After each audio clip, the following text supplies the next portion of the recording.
E você foi da Ordem Segunda por quantos anos e como que foi a sua experiência lá dentro? Então, eu participei como membro da Ordem Segunda por quase 10 anos. Convivi bastante com... Peguei todo o início e convivi bastante com o Monsenhor também.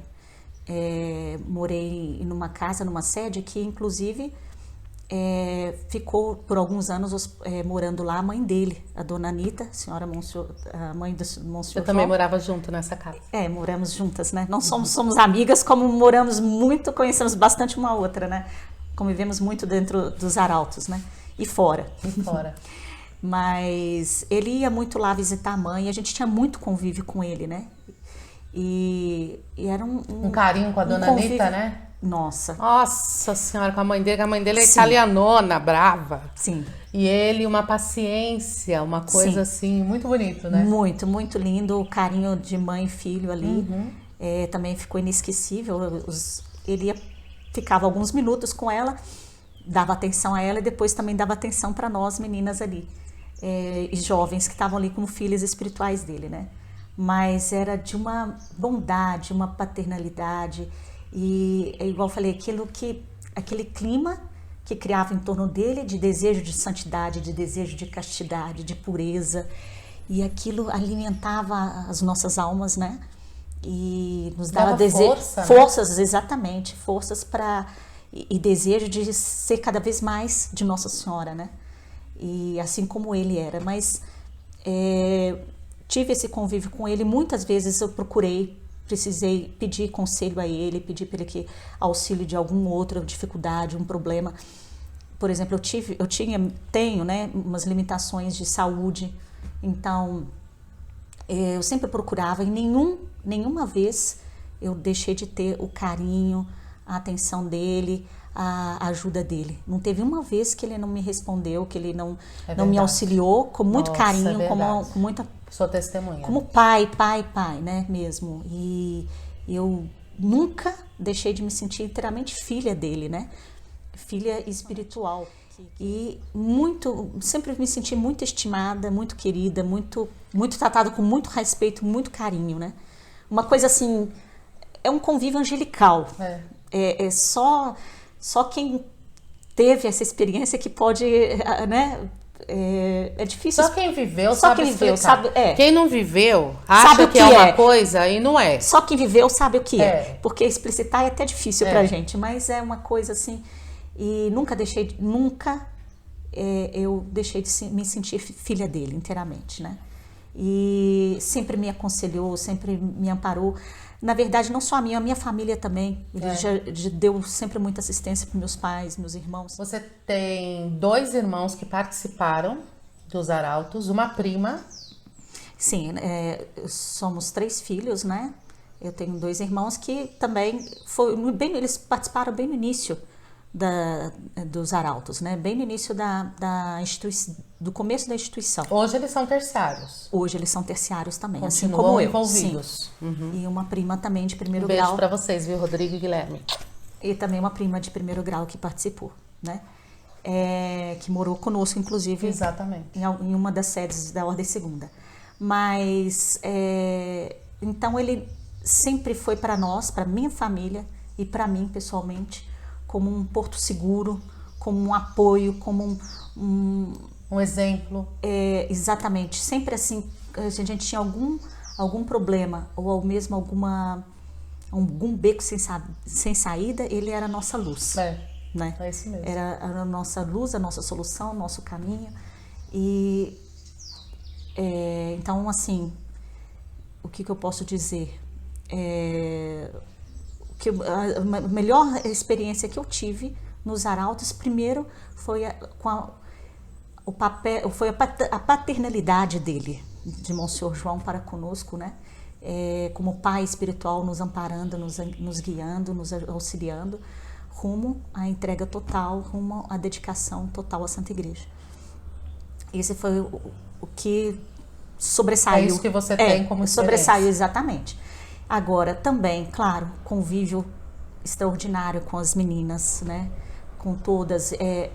Depois, a formação que nós levamos para a vida toda, não só formação religiosa, mas a formação moral, a formação psicológica, toda a conduta minha hoje, moral, tudo eu trago da formação que eu recebi deles. É isso mesmo. Que recebi dos arautos do Evangelho.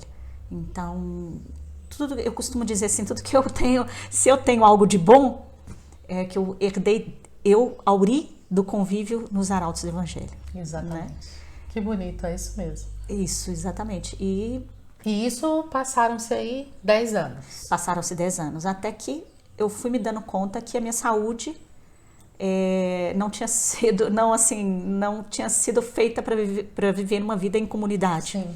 Que é uma vida muito regrada, é uma vida que precisa ter vocação realmente, né? E a vida era uma vida normal, tanto é que a grande maioria acompanha. Exatamente, cumpre todas as obrigações dos horários. Eu pessoalmente que não, aquilo para mim era como se estivesse esticando as minhas cordas, né? Eu precisava, para eu dar conta, eu esticava muito, dava mais do que o normal das outras pessoas. E isso foi me fragilizando fisicamente. Até um momento em que eu, assim, comecei a ficar realmente preocupada, porque comecei a sentir aquela dificuldade de acompanhar os trabalhos, de acompanhar todas as atividades, né? E até que um certo dia eu procurei Monsenhor João e também desabafei com ele, olha, eu tô com dificuldade, assim, assado, porque eu procurava realmente como pai e tudo que eu precisava, eu tinha o apoio dele. E aí ele me disse, olha, sua saúde não aguenta como vida em comunidade, né? Era muito pesado para você. Sim, e eu tinha prova disso, né? E ele sabia que eu tinha prova disso, que eu fiquei quase 10 anos na Ordem Segunda. E ele falou, sua vida, você vai se autodestruir se você continuar. Então, o que eu te aconselho a fazer?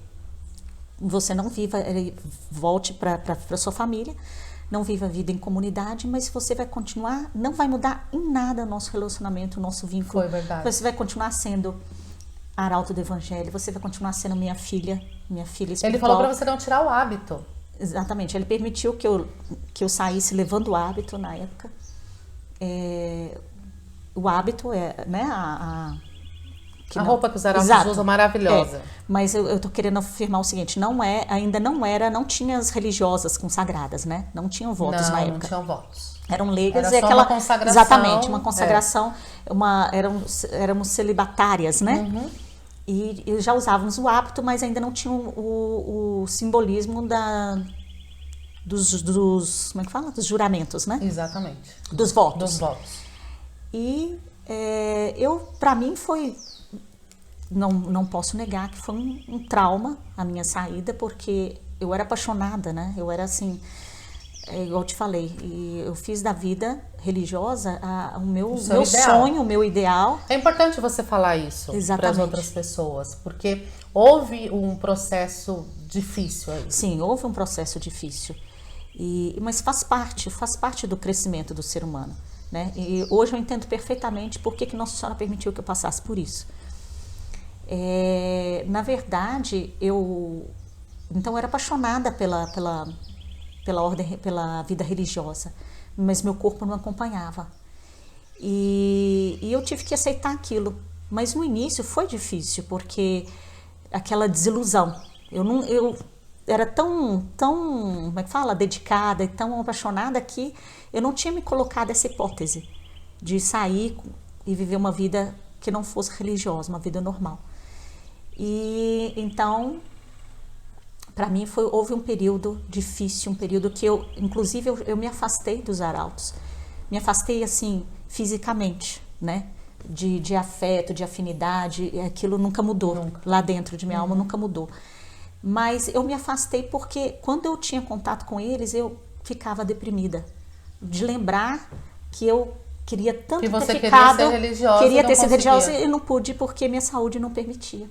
Michele, mas depois, também acho que é importante dizer que, inclusive, médicos especialistas viram que estava com toda a razão. Sim, isso fez muito bem você falar.